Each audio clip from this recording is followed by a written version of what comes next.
It's 10 o'clock. This is Sky News at 10. Our top story. Agreement with strings attached. Vladimir Putin says he supports ceasefire proposals in principle as Donald Trump's envoy arrives in Moscow for talks. So the idea itself is correct, and we certainly support it. But there are issues that we need to discuss, and I think we need to discuss it with our American colleagues and partners. I do have leverage, but I don't want to talk about leverage now, because right now we're talking to him, and based on the statements he made today, they were pretty positive, I think. Taking back control, the Prime Minister scraps the body that runs the NHS in England with a pledge to cut bureaucracy and waiting lists. After years of silence, a special report on the women speaking out about sexual assault and harassment in the British Army. We'll tell you how genetically modified mosquitoes offer the hope of stopping the spread of malaria. Plus... Look at the mother. It's like, oh, it's chasing after her. Political combat over a baby wombat. How an internet influencer provoked the rage of the Australian Prime Minister. And we'll take a look at the front pages for tomorrow in our press preview from 10:30 right through to midnight.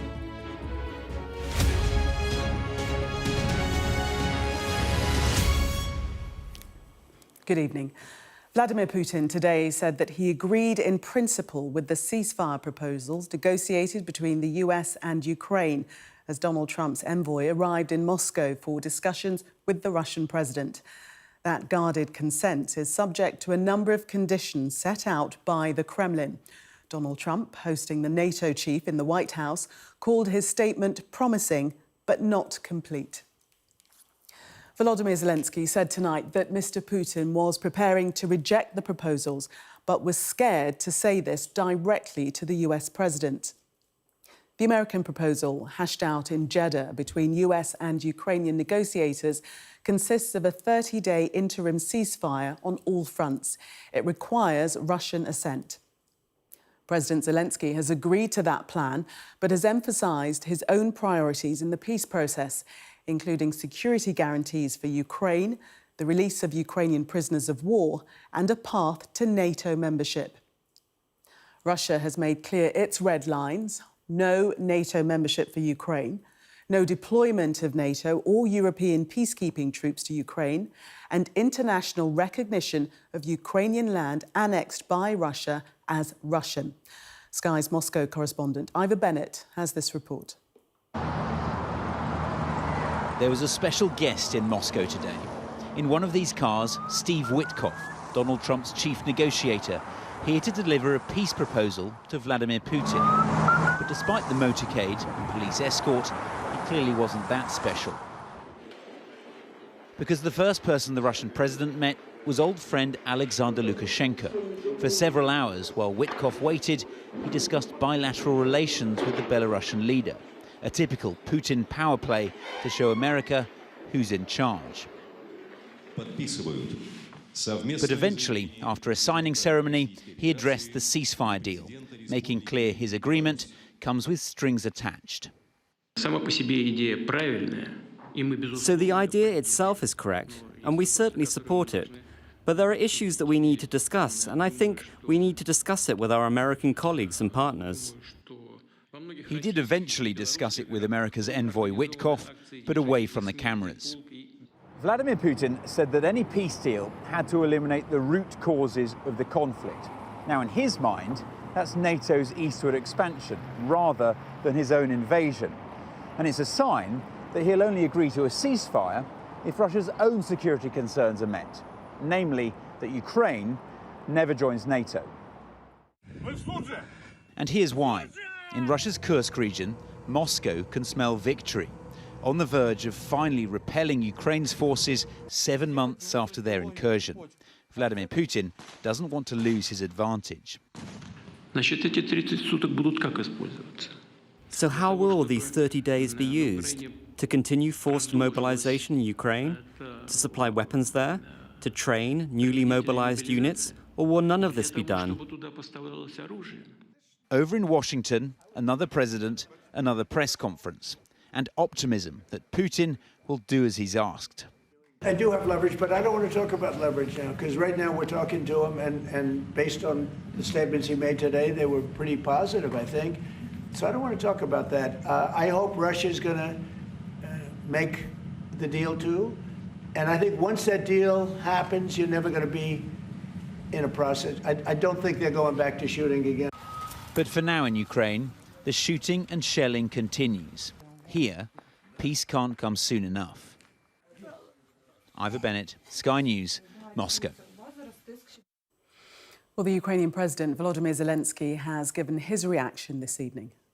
Тим більше, що зараз ми всі почули. We've all heard Russia's predictable and manipulative response from Putin regarding the idea of a ceasefire. He's already preparing to refuse. Putin, of course, is afraid to tell President Trump directly that he wants to prolong the war and continue killing Ukrainians. That's why, in Moscow, they're framing the idea of silence with such preconditions that either nothing will work at all or it will be delayed as long as possible. Well, in a moment, we'll hear from our US correspondent Mark Stone at the White House. But first, let's cross to Ivor Bennett, who's in Moscow for us. And Ivor, the Russian president appears to have agreed to a ceasefire, but why doesn't it feel like he's actually said yes?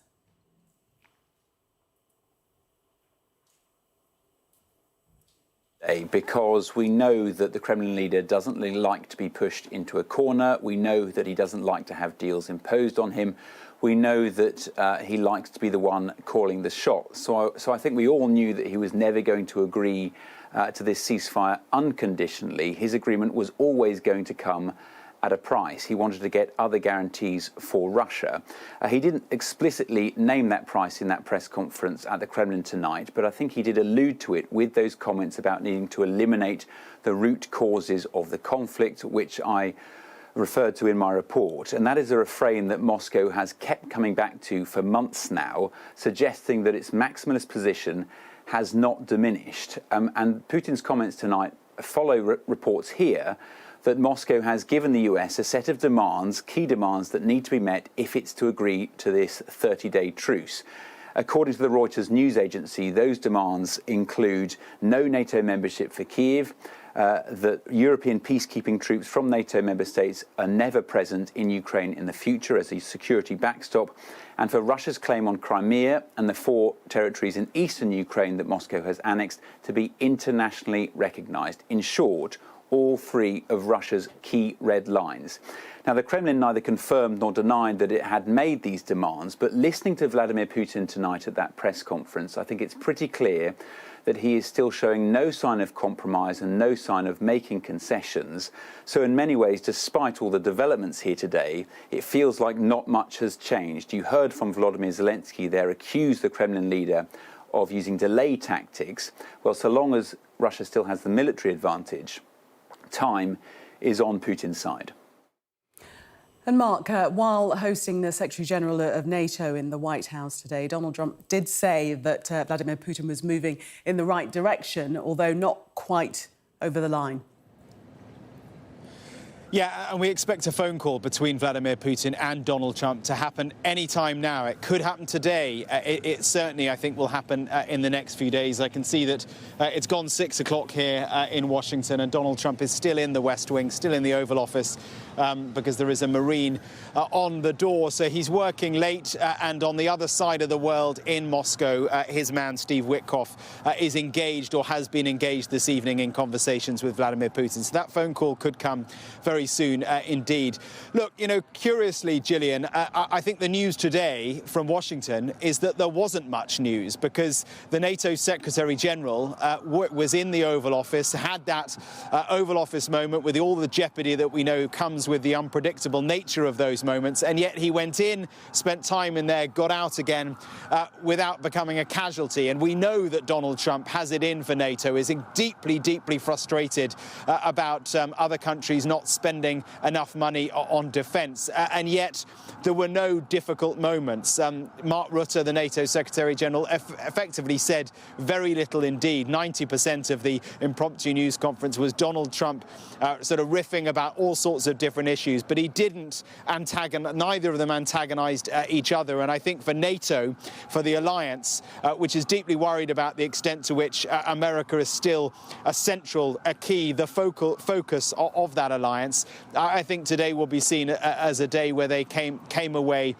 unscathed. But behind the scenes, unquestionably, Mark Rutte would have been trying to persuade Donald Trump that he cannot abandon NATO, he cannot abandon Ukraine. The deep anxiety among European leaders and clearly for Ukraine is that because Donald Trump wants to get a peace deal so quickly, he will capitulate to Vladimir Putin perhaps, and he will maybe give in to some of those demands that Ivor was talking about. But the coming days will be key, and we look out for that phone call between Putin and Donald Trump, and a meeting in person sometime after that. Yeah, we shall be looking out for that indeed. Mark and Ivor, thank you both. Well, while Donald Trump was in the White House talking about Ukraine, Trump Tower in New York was stormed by protesters.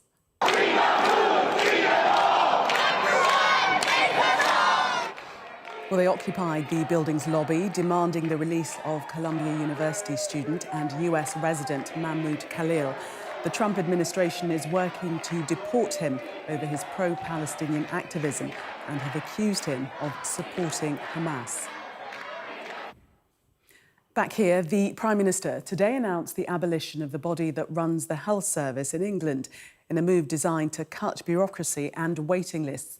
NHS England was set up in 2012 by the previous Conservative government with the aim of giving the health service greater independence. But Sir Keir Starmer today said it was overstretched, unfocused, trying to do too much and doing it badly. The move could lead to thousands of jobs being lost and comes on the day when latest data showed the intense pressures that continue to be felt by the NHS. So will this organisational shake-up improve outcomes for patients? Here's our health correspondent, Laura Bundock. This is the end of an era for the NHS, now facing radical reorganisation.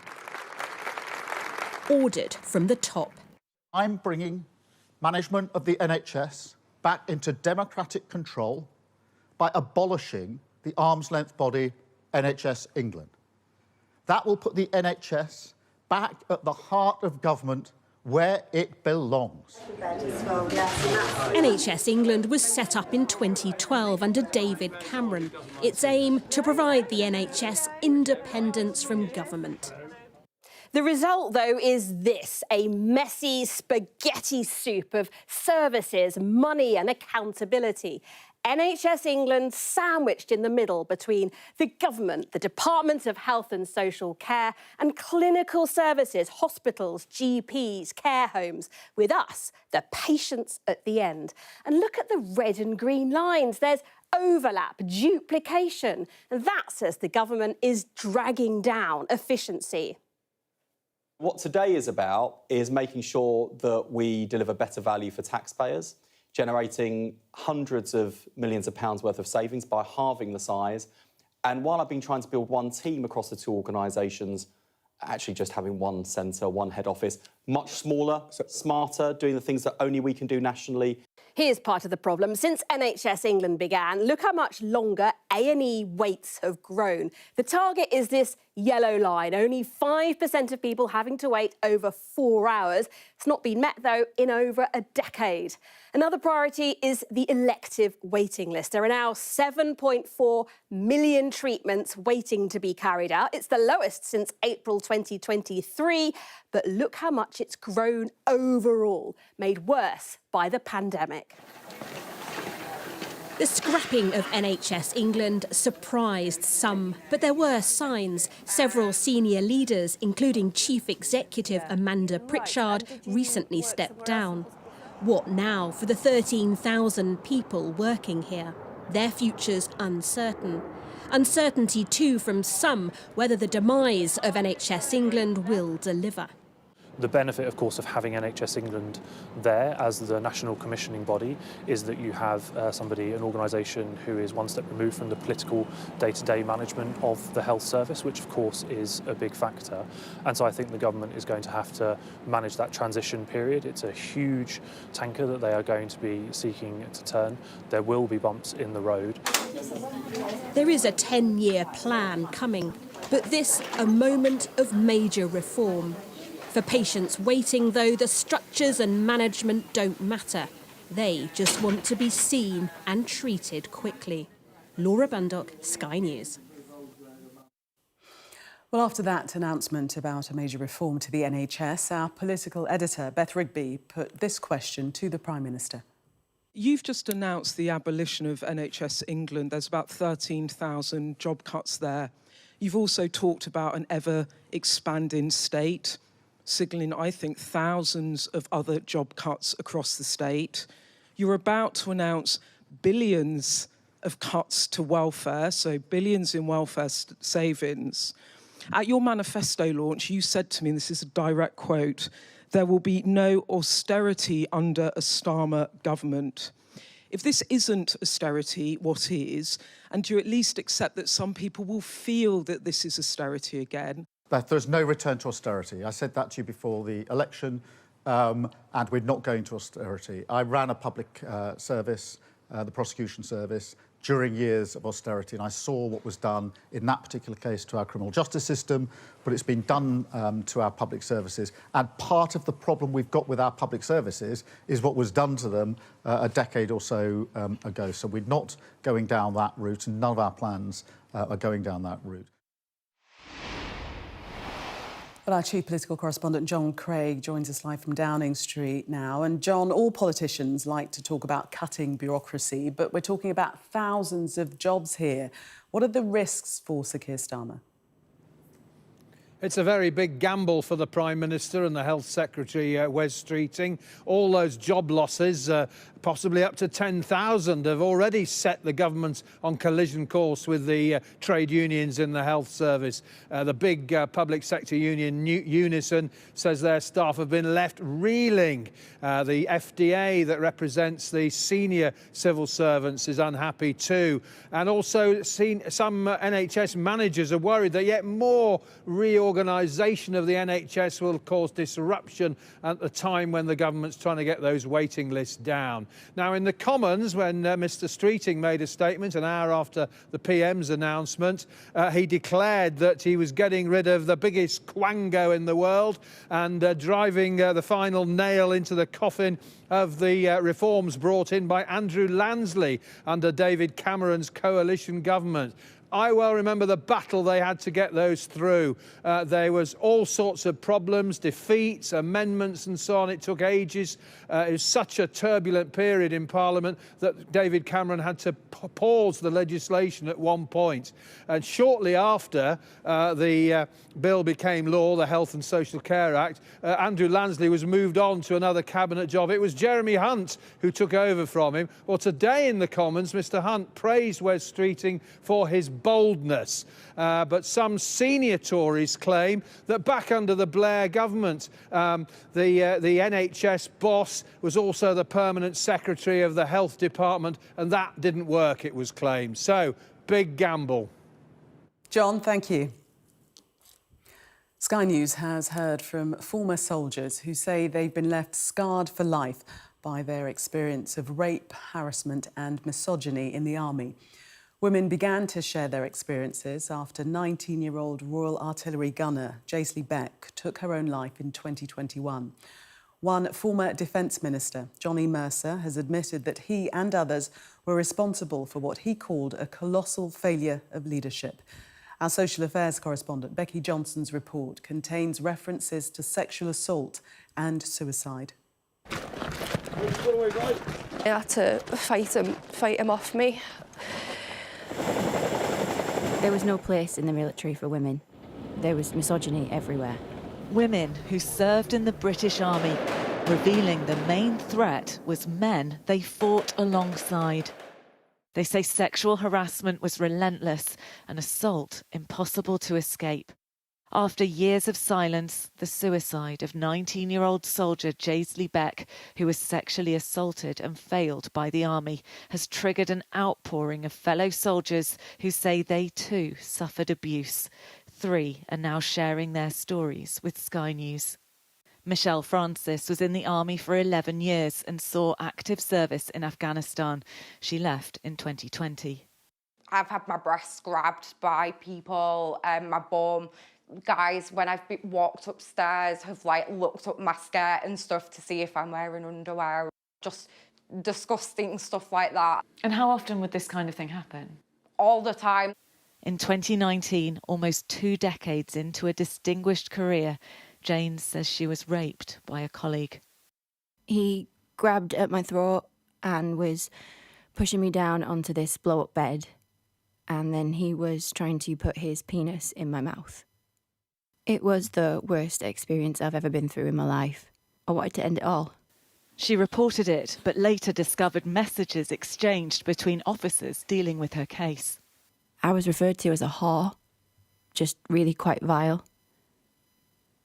Jane was one of 3 servicewomen who took legal action in 2020 to try to stop rape cases being dealt with by military courts and instead transfer them to civilian courts where conviction rates are much higher. But Parliament voted against the change. Among those who failed to back it was former Defence Minister and veteran Johnny Mercer. We are confident that the service justice system is capable of dealing with all offences, whatever their seriousness. Now he admits he got it wrong, telling Sky News, "I think ministers, like I was and must accept my part in this, and senior officers can put out as many directions and letters as they like. But the reality is that this represents a colossal failure of leadership across all ranks. I should have argued harder for serious and sexual offences to be taken away from the MOD to civilian police. Now is the time to make that change." The Ministry of Defence told us there's no place for bullying, harassment or discrimination in the military and that they're committed to stamping out inappropriate behaviour, but they declined to say whether they commit to making a change in law. Many believe sexual abuse hasn't just been tolerated, but allowed. Hayley was a 17-year-old new recruit when she told a senior officer she'd witnessed a female colleague being assaulted. He dragged me by the back of my coat up the stairs to the office, and he stood over me screaming so much he was spitting, and he was saying, "Don't you dare speak about that ever again." Months later, she too was assaulted. Her attacker never faced justice, while she joined the ranks of female soldiers who believed their predators were protected. Becky Johnson, Sky News. And if you've been affected by anything you heard in that report, remember you can call the Samaritans on 116 123 or email joe@samaritans.org. The chair of the Infected Blood Inquiry has said that compensation claims are taking too long to settle. Sir Brian Langstaff will publish a report next month which will consider the timelines and adequacy of the government's response. The government said that it remains fully committed to cooperating with the inquiry and acting on its recommendations. It has been estimated that a victim of the scandal dies every 4 days. Our health correspondent, Ashish Joshi, reports. Stuart McLean is still fighting for justice. He was infected with hepatitis C following an NHS operation when he was just a child. You will be eligible to claim compensation under the scheme. In May last year, the Infected Blood Inquiry promised to deliver compensation to Stuart and to thousands like him. But many are still waiting, and for others, it's too late. It gets harder watching friends die and fight for their life and then die. And reading the dates 2027, that works out probably another 200 people are going to die. And for the infected, 2029. It's absolutely shocking. This wasn't what was promised. Infected blood products used knowingly and unknowingly in NHS procedures during the 70s and 80s saw tens of thousands of patients becoming infected with HIV and hepatitis. Many have since died. The chairman of the infected blood inquiry, Sir Brian Langstaff, urged the government to act quickly in delivering long overdue compensation, but that has not happened. It's a very welcome intervention. And it's this delay which is causing more fear and anxiety. It's hard to navigate, so they're relying on us to interpret government policy and legislation. What they want is simple answers to straightforward questions, and they're just not getting them. Sir Brian said the anguish cannot be ignored any longer. He'll publish a report into the government's response and warned further hearings could be held. The distress and feelings of powerlessness expressed in many of these statements can neither be denied nor ignored. Our goal at the inquiry is to identify whether there are practical measures that could be taken or changes made to address the concerns that have been brought to us. Our intention is for this to be a constructive process, and we're anxious not to contribute to further delay in individuals receiving compensation. When Sir Brian Langstaff delivered his long-awaited report here in May last year, the infected blood community thought then that their 40-year-long campaign for justice had finally come to an end. But his intervention today shows that that fight is still far from over. More infected people have come forward since the report was published. But tragically, many more will die before they see any of the money that has been promised to them. Ashish Joshi, Sky News. Staff at the hospital where Lucy Letby murdered 7 babies could face prosecution as police widen their investigation to include gross negligence manslaughter. After the former nurse was convicted, an investigation into corporate manslaughter began at the Countess of Chester Hospital. But tonight, Cheshire Constabulary announced it's also examining potential negligent action or inaction of individuals at the hospital. A teenager who killed 15-year-old Eliane Andam in a row over a teddy bear has been jailed for life with a minimum term of 23 years.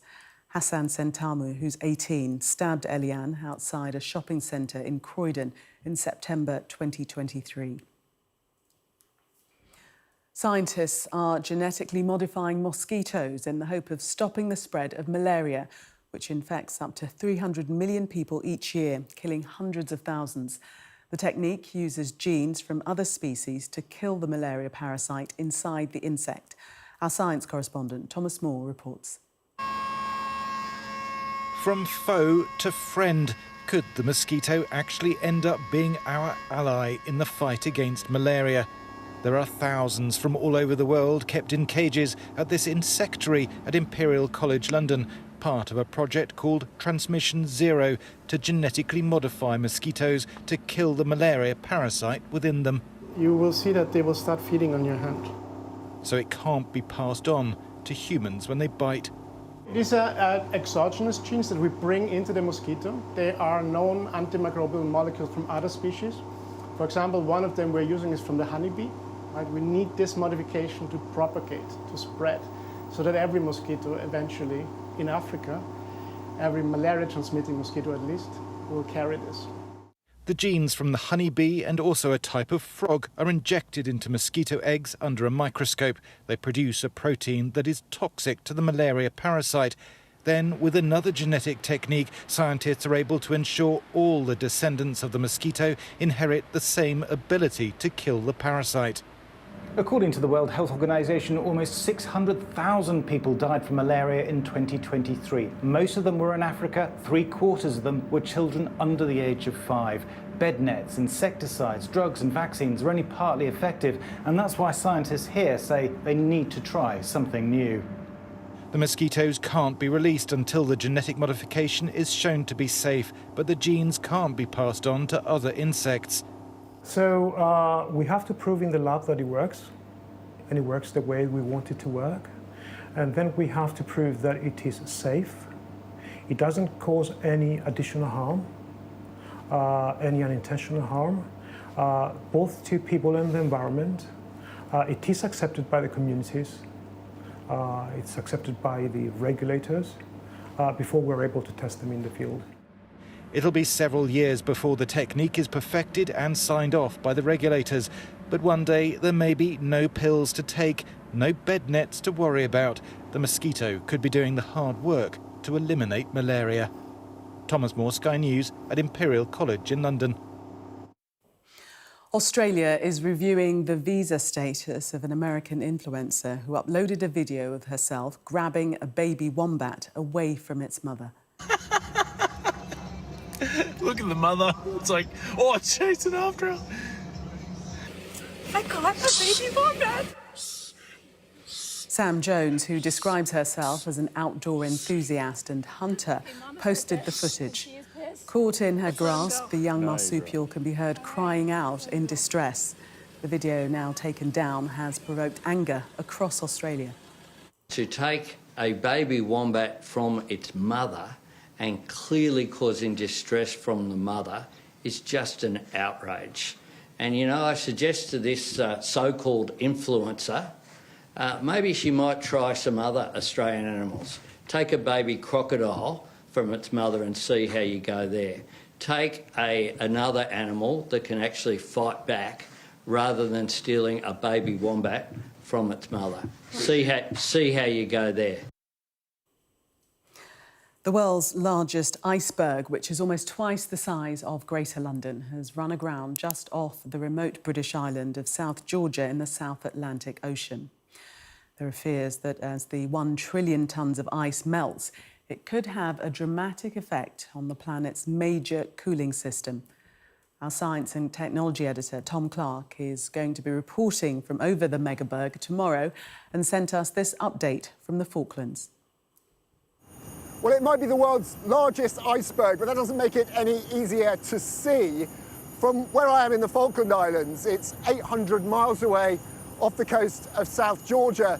We've been here for a week now because of severe weather, unable to make it out there to get a glimpse of the iceberg. But now appears to be a window has opened, and the Royal Air Force have kindly offered to take us out on their routine patrol flight on this A400 Atlas aircraft around the island of South Georgia that should give us the best opportunity anybody's had to get a close-up look at the iceberg, A23A.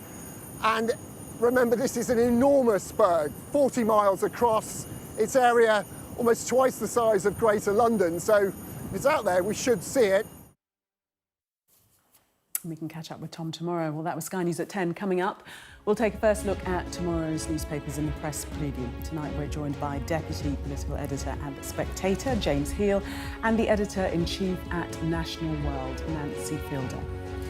Amongst the stories we'll be discussing, this on the front of the Daily Telegraph. Its headline, "Peace on my terms," warns Putin. We'll be right back to discuss.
we've got your Sunday mornings covered.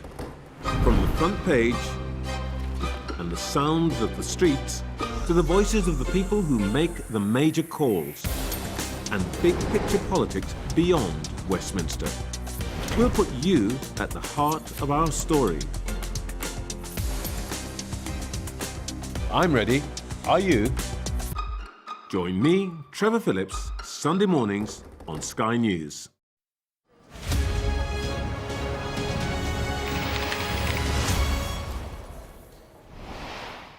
You are watching the press preview now. First look at what's on the front pages as they arrive. It's time to see what's making the headlines with Deputy Political Editor at The Spectator, James Heal, and the Editor-in-Chief at National World, Nancy Fielder. They'll be with us from now until just before midnight. So let's see what's on some of those front pages for you now.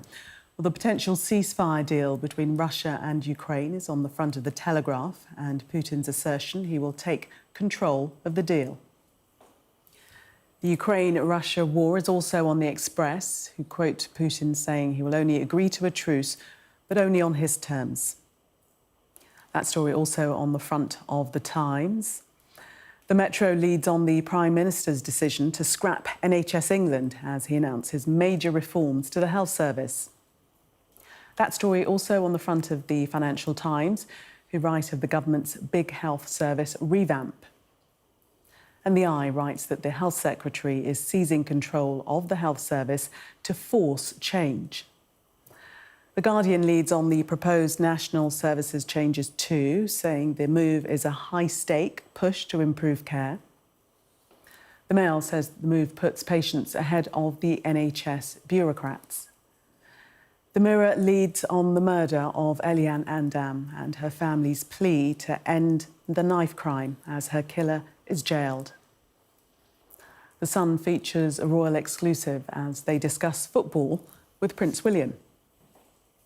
And the Daily Star's front page claims that AI chatbots are unable to tell the time. They suggest this is potentially good news for the survival of human civilization. How did they find that out? We're joined tonight by James and Nancy to take us through the more serious story, starting with the Eye, James, and this NHS revolution, some calling it a huge gamble. Explain. Yeah, so this was Keir Starmer's big speech today, talking about how he's going to be doing public sector reform over the next few years. And the big rabbit out the hat, the big announcement was that the government is abolishing NHS England and taking it back into sort of direct ministerial control. Labour came into office 8 months ago, promising no more top-down reorganisation of the NHS. And it turns out, after almost a year in office, they decided actually they do need that. And Wes Streeting was out there yesterday saying he's decided that he needs direct ministerial control over this. So getting rid of the quango and having direct ministerial involvement, which, of course, could come with rewards in terms of having less bureaucracy, and there's talking about the savings here, but there's also risks as well, because it means that there's no longer an arm's-length body to pin the blame on, and the ministers, you know, they're the ones in the firing line now. Well, the buck stops there, though. Absolutely. Nancy, is that good news, then? I think that's good news for everybody else, because it means you've got people in charge who are accountable and who you can get rid of elections. I think we're just so used to the NHS being run by people who paid an awful lot of money, aren't sort of boots on the ground, and this whole level of managers who make diktats but don't actually have to do the work, and you can't get rid of them. So I think this seems to be fairly widely welcomed. Obviously, the opposition aren't all falling over themselves, say it was incredible, but there are some people who are quoted in the papers saying actually it's about time. So I'm not sure if it is a massive risk. Fingers crossed it can't possibly make things worse, because we know how bad they are now, and it could make things considerably better. James, are there more pros than cons, would you say? I think it was interesting, I mean, how many Tories have both privately but also publicly now come out and said they wish they'd done the same thing. So Jim Bethell, who was the government health minister in the Lords during the pandemic, publicly tweeted today, and he said, you know, I wish I had the courage to do exactly this. I mean, really, it's all about the sort of botched legacy of the 2012 Andrew Lansley reforms. I don't think they ever really were fully accepted in terms of the implementation. And obviously in 2022, the previous government, the Conservatives, actually amended some of that in terms of what the NHS England functions were going to do. So I think that we'll see if it works or not. Clearly, the big gamble for this Labour government is slightly higher taxes over the next 4 or 5 years, but public sector reform that comes with that. And I think what you listen to focus groups, you listen to voters, the thing that constantly comes up again and again is how broken most public services services feel in this country. We're paying a record amount in taxation in terms of the post-war tax burden. They want to see some results from this. So where's Streety, of course? He's the great Labour reformer. He talks a great game, and he was on sumptuous form today in the House of Commons. But now he's got to deliver all that promise. He's got 5 years. If he can turn the health service around, he might well finally live up to some of those talks about him being the next Prime Minister. But Nancy, not everyone's happy at these reforms. We heard via our political correspondent John Craig that the unions are up in arms, as you'd expect, I suppose. They're not happy at the loss of, what is it, nearly 10,000 jobs. Yeah, 9,500 jobs on the front of the eye. That is a lot of jobs, but some of these jobs are going to be pulled back into the government department that looks after the NHS, rather than having a government department and the NHS England running parallel to each other. So the theory is, do a big restructure. Local newspapers are famous for their restructures because we've done them so recently. Get the right people, the best people in the best jobs, and cut back on management as much as you can. Invest the money into the services where they're really needed. And I think we've got to be honest, the NHS is broken, it's on its knees, and it needs radical change. So it's actually quite refreshing to see, rather than sort of just setting new targets but with nothing to back it up, some real change that hopefully will do all the things we need, get people the treatment they want as quickly as possible. That's what the NHS is meant to be there for. And of course, you've got to remember 10,000 jobs. There are 1.3 million in NHS England, so this is 0.76%. This is less than 1% of the overall workforce in terms of the jobs being affected. But this is one of the two tensions in Starmer's speech today, one of which was he talks about wanting to have a better state, but he's going to have a smaller state, and that is basically the logical conclusion. Some jobs will have to go, thanks to AI, etc., and some of these reorganisations. But is he going to be honest about that? And the second point, of course, as well, is he about going to be standing up for producers or consumer interests? Is he going to be standing up for the unions in this, or is he going to be talking about patients and what people are paying taxpayer money in, and are they getting the right results? So he's going to have to make some enemies on this, and is Labour going to be willing to take on the unions on this? That's going to be the big question. If Wes Streeting can see them down, I think it's going to be very interesting to see what happens in terms of the results, in terms of efficiencies. Public support for the unions who are supporting managers, I don't think will be particularly high. Agreed, is yeah, it doctors, quite is right. it nurses? All those jobs that we know are desperately needed, and we see how hard they're working, is very, very different than defending well-paid managers. And you saw that in Starmer's speech today. He was very clear that it was all about frontline services. He wanted to protect frontline services, but managers less so, perhaps. Absolutely. Let's move on to we're just seeing that other front page there, the Metro Starmer shock NHS takeover, suggesting that it's come out of the blue and come from nowhere. But let's move on to the Telegraph and looking at Ukraine there. President Putin, it's quite a quizzical picture of him there, suggesting that he's of a mind to accept this ceasefire agreement, but there are lots of red lines. Quelle surprise, peace on my terms. Who could have seen that coming? I mean, look, the whole thing is, it's always a bit of a sense of, what comes first, the ceasefire and the negotiation. And Putin's now saying he wants the negotiation before the ceasefire because Ukraine can then use the 30 days to rearm. Really, I mean, it comes down to how unreasonable I think Putin's red lines are going to be or not. Trump obviously has, I think, been probably more than fair-minded in terms of indulging Putin in rhetoric over the past couple of months or so. It now comes down to actually, how much will the US president have patience with what Putin wants? And clearly, when he talks about things such as, the causes of the war, the root causes, the root factors, those are fundamentally going to be the fact that Ukraine wants to join NATO and President Zelensky's leadership, and finally about sort of those pre-2014 territories and whether Russia gets legal recognition or not. And given, unsurprisingly, the Ukrainians are unlikely to give up those trump cards, I think this is going to be a long, protracted, drawn-out negotiation. And far from ending the war in 24 hours, as Donald Trump promised, I think we could be talking about it still in 24 weeks' time. Well, Zelensky is saying tonight, Nancy, that Vladimir Putin doesn't want to accept a ceasefire, and actually, really, what's needed is more sanctions against Russia. And he's not saying outright that it's a no from him, but he's just frightened to say that to Donald Trump. Well, I think both sides are a little bit frightened to say no to Trump because he is so unpredictable. But, I mean, it is interesting. So it's peace on Putin's terms. He's not been 100% clear on what that means. But if you look at the second bullet point there, he tells Ukrainians trapped in Kursk, surrender or die. I mean, these tend to be Putin's terms, don't they? He's invaded a country. He's taken parts. He wants to keep hold of them. It will be interesting when him and Trump actually finally speak, and they're saying that could be in the next few days, how the two big men square up to each other, because that is the all-important thing. If Trump can seriously get a peace deal, then maybe 24 weeks, actually, it sounds like a long time, but it felt like even longer before I am no Trump fan, but actually things are moving. If he can persuade both sides and people can stop dying and being killed in a war, then it's got to be a good thing, but it cannot be just on Putin's terms, surely. We know what those are going to look like. But already there seems to be an impasse, doesn't there? Because if Putin is saying that there can be no membership of NATO for Ukraine, and Zelensky is saying that's definitely one of the things that we want to pursue, what happens?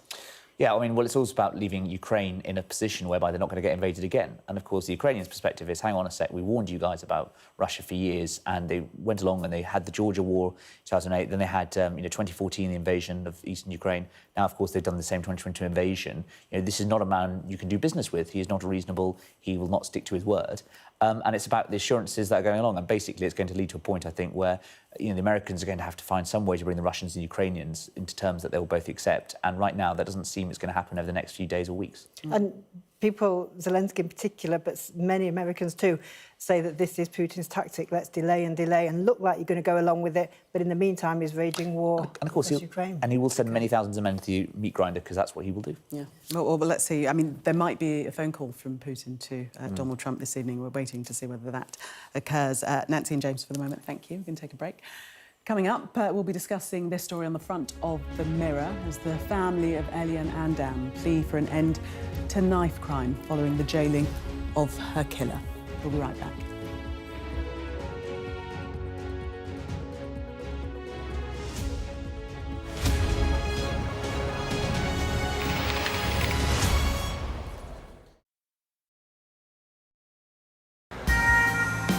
This is how you travel when the mafia wants to kill you. He's almost given up his own freedom, but that's the price he's willing to pay. Here, they don't just arrest and Ndrangheta mafia members, they also live among them. Time after time, I've seen the devastating impact of extreme weather and climate change. We don't have much snow at the moment. They've had a warm spring and exceptionally hot summer, and that means they're expecting to lose more than 3 times the amount of ice than they usually do. Flames are still forcing people from their homes and leaving many questioning their futures. Here was my life. We have nothing. I can't say anything, it's so sad. This disaster is testing the resolve of everyone on this island. The only way out now is by boat. Everything you see is devastated, and the misery being felt by people living here is repeated in towns and villages across Central Europe. Sky News, get the full story first. Turkey is burying its dead. The loss is profound. Whole families died in this collapse, generations wiped out. The violence has penetrated the heart of the city rather than being contained to the estates around the edge, and that speaks to the level of anger being felt here. In Sweden, police have seized a lethal stash. This is just a small sample of the deadly arsenal taken off the streets. This is an example of an advert, really. Anyone of any age could say, I'll do that for £1 million, and then have to go and shoot someone. Yes. I'm Siobhan Robbins, Sky's Europe correspondent based here in Berlin.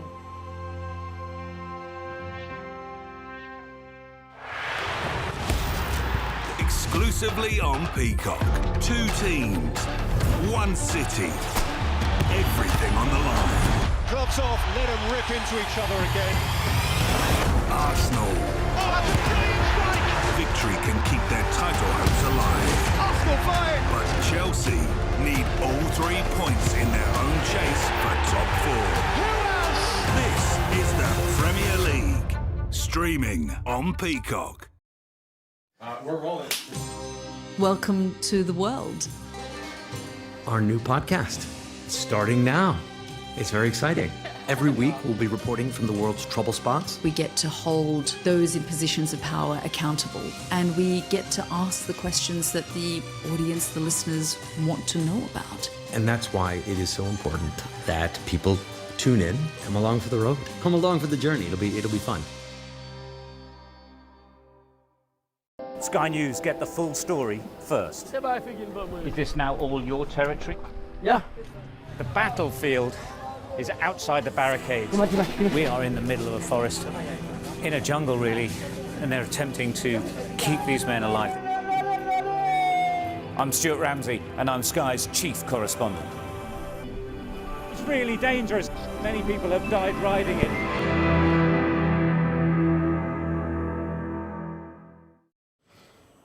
Welcome back. You are watching the press preview. Still with me, James Heal and Nancy Fielder.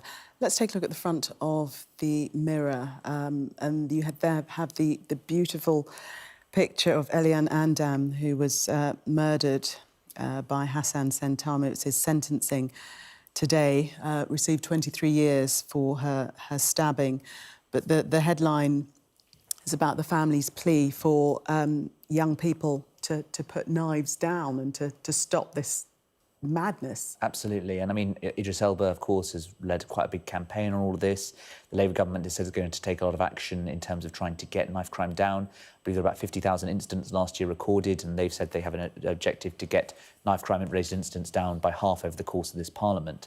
Unfortunately, the difficulty is that because knives are so widely available and they have to be for kitchen appliances, how do you stop people getting hold of them and then inflicting these kind of heinous crimes and incidents? I think partly it's about culture change, and then also looking around the laws, etc., about ID and all of that. But all it can be done really is trying to convince people to, as you say, end the worst bits of gang culture and trying to ensure that people are safe in these kind of environments. It's a mammoth task, isn't it, Nancy? And one that has been broached a number of times, but we don't seem to be getting anywhere. Well, so here we have a young life, 15, lost in a shopping centre in Sheffield. Obviously, just a few weeks ago, we had a boy of the same age who died at a school. I'm a trustee of a Sheffield anti-knife crime charity called Always an Alternative, and actually there is always an alternative, but you cannot just say put down the knife. We have to work with these children. We have to make sure there are youth clubs. We have to make sure there's access to good role models. They carry these knives for a reason, not necessarily in these cases, but they feel safer. And it's no good saying you're not safer. We know they're not safer. But actually, this needs a real root and branch change, and we need to work with these kids from as soon as they're born, because you can often, tragically, and in this case, you probably could have predicted because he'd said things before, and here we go, she's gone, and nothing can bring her back. No, terrible for the family. To the Times, this interesting story, that if you are in pain in nature, yes, it's lessened by the fact that you're in nature, or even if you're watching nature.